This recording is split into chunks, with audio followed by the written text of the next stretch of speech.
favorite real estate agent, coming to you on a gloomy day here in Texas, bringing you some information how to pick your real estate agent.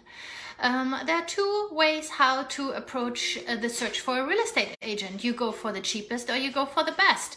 Guess what? I will advise you, and I explain you why. I would recommend you to go with the best.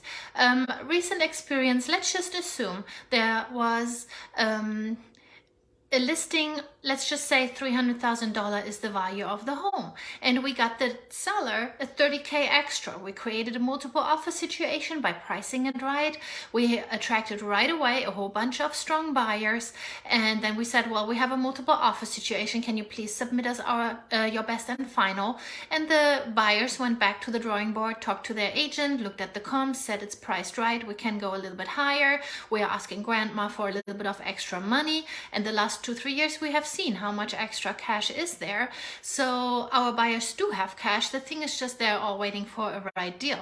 So we listed in a way that they think at the get-go we are getting a very good value for the price. We are submitting an offer, and then all of a sudden there are multiple buyers. So we are automatically in a multiple offer situation, and that is where the price comes in for my seller. And it may or may not have been $30K in this case. So $30K out of $300,000, easy math, it is 10%. Let's just say most agents, and that's actually the fact, most agents do charge 3%. There is no set commission. If I call myself a luxury agent, I just decide to charge you 4%, and maybe I will have a little bit less clients, or I can say I am a discount agent. I discount myself to 2.5%, and maybe I have a little bit more transactions, but there is a little bit less meat on the bone on each transaction. So there are different ways how to do business. I'm a full commission agent. I just do the standard 3% almost always. So far, actually 100%. So let's just assume 3% on a $300,000 house is $9K, right? Let's just assume you find a discount agent for 2.5%. Okay, that is a standard discount, and if you look for it after a short time, you will find an agent discounting themselves to that price. So we are now talking about $1,500 discount for you as a seller that you pay less. And I actually had a long year friend recently, and she went for that scenario. I was a little bit disappointed, but she knew I'm not discounting myself. I know where my value is. I know my value is in getting her a strong buyer quickly for a high price, and to squish out the maximum value out of that listing, what we can get it out for. And there are certain strategies how to get there. It's not rocket science, and if you sit down with me how to list your home, I will explain you 2-3 different scenarios, and you will pick usually my favorite, but you will understand why, and we will be on the same page. I'm not talking you into something. I'm just your trusted advisor, hopefully. If not, you would not call me. And then we will decide on a decision together, and you will tell me which way you want to go, and we list your house for exactly how you want to have it listed, and it is out there, and you will get the results most likely 99% of the time exactly how I told you.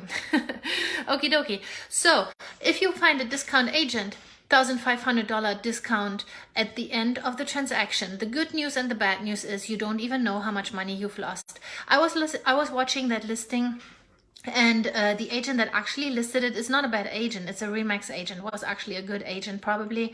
I did a little bit of research, not too much, but I looked him up, and he's selling houses, and a good bunch of them.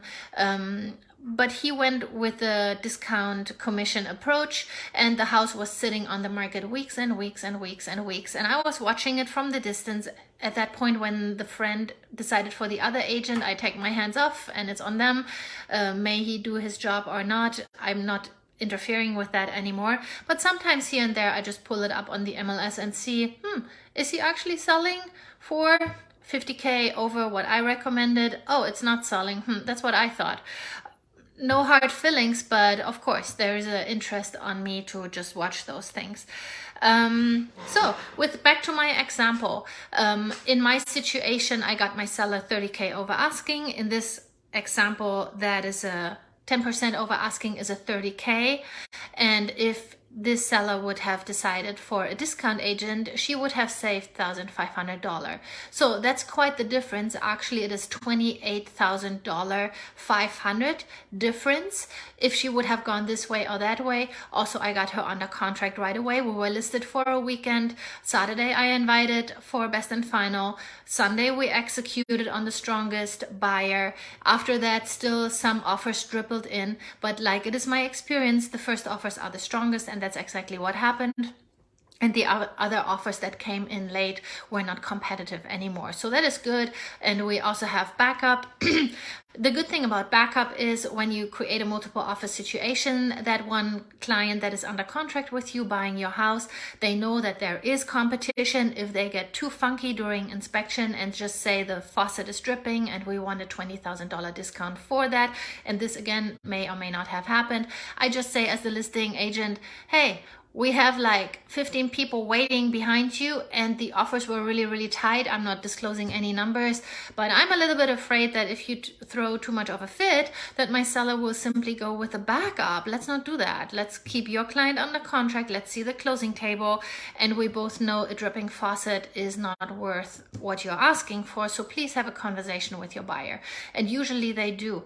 And that is the magic and the wonderful thing about backup buyers and about multiple offer situation, that you also hold the first contract that you have, that you hold it under contract more solid.